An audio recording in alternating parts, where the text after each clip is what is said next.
There is a moment, and if you have ever played golf, you will know exactly what I am talking about, where you stand over the ball completely alone and everything goes quiet.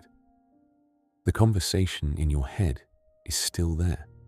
The doubt, the hope, the memory of the last shot, the fear of the next one.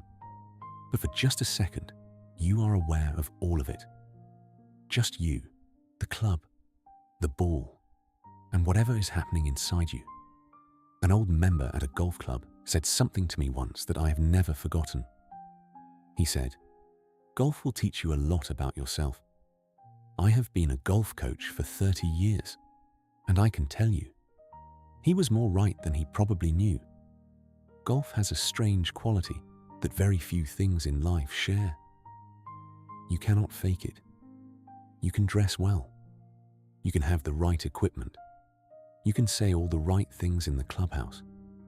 But when you stand over that ball on the 18th with people watching, or alone on a Tuesday morning when nobody is keeping score, whatever is actually going on inside you shows up. The tension in your hands, the quickness of your breath, the swing that falls apart under pressure when it was perfectly fine on the practice range, the way a bad shot on the third hole somehow ruins the rest of your round, even though the holes are not connected.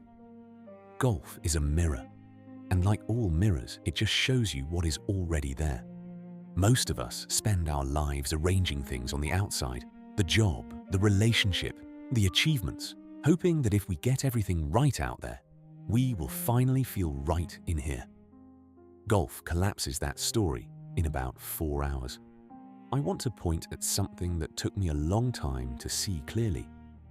And I will say up front, it cannot really be explained. It can only be pointed at. But I think when you hear it, something in you will recognize it as true. There are 2 dimensions to being alive. There is the physical world, the course, the scorecard, the weather, the other players, the body that swings the club. This is the world we can see and measure and talk about. It is real. It matters. And then there is the other dimension, the one that is harder to name, the psychological world, the spiritual world, the world of experience itself, how life feels from the inside. And this is the world that most of us are actually living in every moment without realizing it. When you stand over a golf ball, gripped by fear, the fear is not coming from the ball. The ball is not doing anything to you. The fear is coming from thought, from the mind creating a story about what this moment means, what might happen, what it says about you. And here is the thing that changes everything when you really see it. That is not a problem with you. That is just how human experience works. For everyone. Always. The golfer who falls apart under pressure is not broken. The person who lies awake at 3 a.m. worrying is not broken. The human being walking around with that quiet feeling that there must be more to life, they are not broken either. They are just looking in the wrong direction for the answer. Every golfer has had a round, or at least a few holes, where something different happened, where the thinking went quiet and the game just flowed, where you stopped trying so hard and somehow hit better shots, where it felt less like effort and more like remembering something you already knew. Athletes call it being in the zone, and they will tell you it cannot be forced. The harder you chase it, the further away it goes. What is actually happening in those moments? The noise in the head has quietened down. The self-consciousness has lifted. And what is underneath, a kind of natural intelligence, a steadiness that was always there, gets to express itself. That is not just a nice feeling.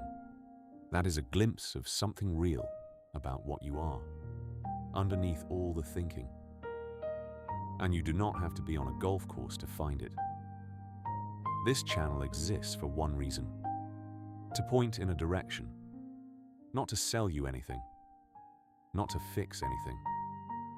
Not because anything is wrong with you, but because there is something to see about the nature of human experience that, when you see it, changes everything quietly.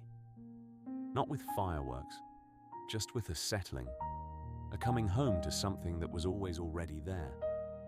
Golf brought me here.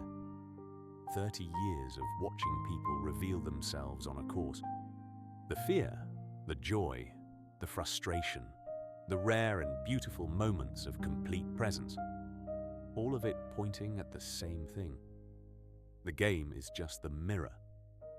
What it reflects is worth looking at. So if you have ever had that feeling, standing over a ball, or lying awake at night, or just walking through your ordinary day, that feeling that there must be something more, something deeper, something you are not quite seeing yet, you are probably right. And that feeling is not a problem. It is an invitation.